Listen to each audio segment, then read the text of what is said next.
We want to continue a courageous conversation at Color 10 tonight. Through the month of July, Daniel Shedd is taking us through youth sports injuries. Yeah, last night, perhaps you recall, we featured an Evangel basketball player that suffered 2 knee injuries. And that story continues now tonight. Daniel. David and Lindsay, when Emily Myers tore her ACL for the second time, it not only ended her season, but also her career. These injuries have an immediate impact on athletes, but research has shown that their effects linger on much longer. Life goes on, and it's just nice because I know that God has this plan that goes beyond even now, but even right now, in this moment, if this is what God had for me, like, it's perfect. Emily Myers wasn't always content with the plans God had for her. Like screaming and just like slamming the floor. Myers suffered her second ACL tear in 2 years while playing basketball for Evangel University.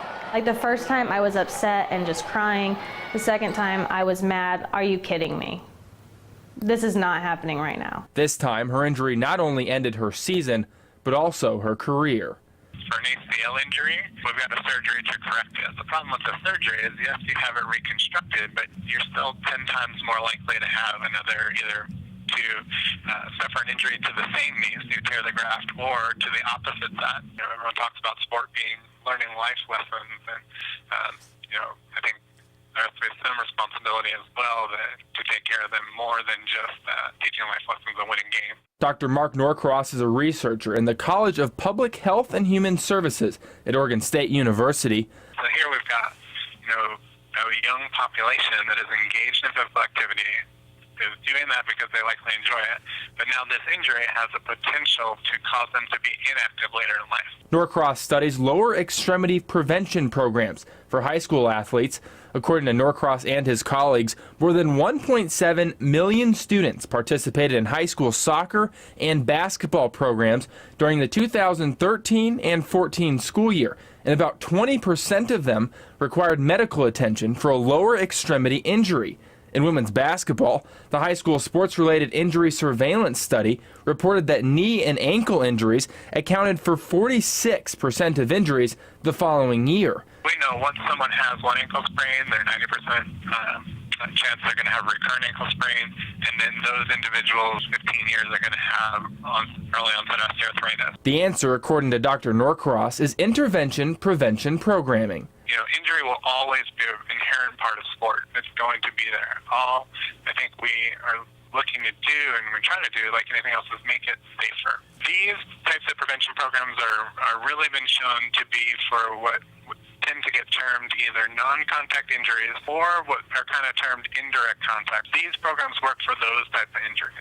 Unfortunately, many programs out there focus in on power and performance without improving the ability to move first. Jim Rayner is the administrative director of Mercy Sports Medicine in Springfield. Once I can move well, I move often. Once I can move often, I stack strength. Once I can stack strength, I will now incorporate power. The fundamentals are crucial. Once you have your fundamentals nailed down, then everything else kind of just builds on top of that. Dr. Jason Martinez is a sports chiropractor and owner of Next Level Chiropractic in Springfield. As intense as these kids play these days, probably go elementary school, at 7, 8, 9 years old. Once they start that, if they can spend, 2 or 3 days a week, 15 minutes at a time, going through some of those types of neuromuscular education kind of things and getting their bodies used to how to move properly, having a good coach to kind of watch them and kind of build them up from there, and that really pays dividends in the long run. Something's better than nothing, but what you put into it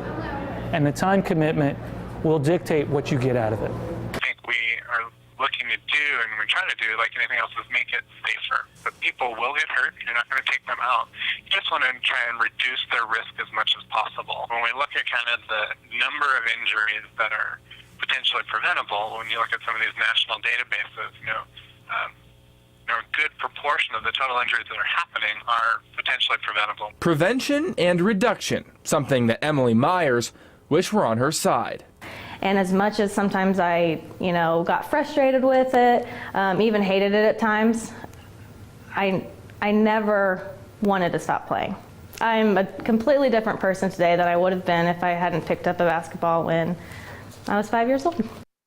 And for more information about ACL tears and the prevention of them, resources are posted on this story at ozarksfirst.com. Make sure to join us next week as we take an in-depth look at football and concussions. Sounds good, Daniel. Thanks so much. A rain